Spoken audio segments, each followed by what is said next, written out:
Hi, this is Dr. Jose Barrera here in San Antonio, Texas. I'm here to talk to you about genioplasty surgery and neck lift.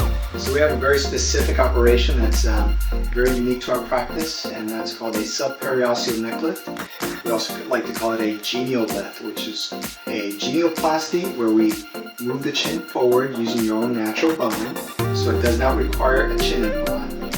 And because it's your own natural bone, it gives you the projection that you're looking for. It also helps correct any asymmetry, and so this is called a genioplasty surgery. In addition, we do a deep neck lift for necks that are more obtuse, or we have fullness in the neck, and we give you a very sharp cervical mental angle, it's called, so very sharp neck angle. So the GenioLift operation is a sliding genioplasty with a deep neck lift, and our patient, which is awesome, thank you so much for sharing, is here, and she's 3 months after a subperiosteal neck lift or a GenioLift, genioplasty with deep neck lift. So, how was your experience with surgery? Well, I was in the best hands, first and foremost. I'm not going to lie, I was very timid and scared to have this big procedure done, but I researched very thoroughly providers in and out of San Antonio.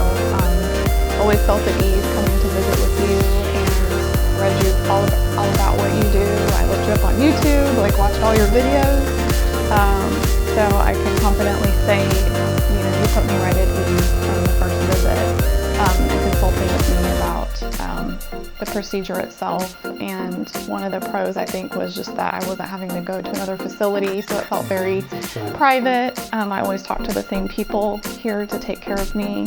They always answered my questions and prepped me with a lot of information ahead of time to know what to expect. So overall, I think coming out on the other side of it, I'm so glad that I did it. So. Yeah, you've done great, and that's the advantage here. We have our own surgical centers, so Texas Center for Facial Plastic and Laser Surgery is our ambulatory surgical facility, so we do a lot of these operations in-house. And so why did you do the operation? I had struggled as I got older. I know I'm not old, but something that never really bothered me, as I was younger, but as I started getting older, I felt like just, with the naturally aging process and everything, started to notice, my recessed chin a little bit more. I know it can lead to sleep apnea later in life in severe cases and things like that.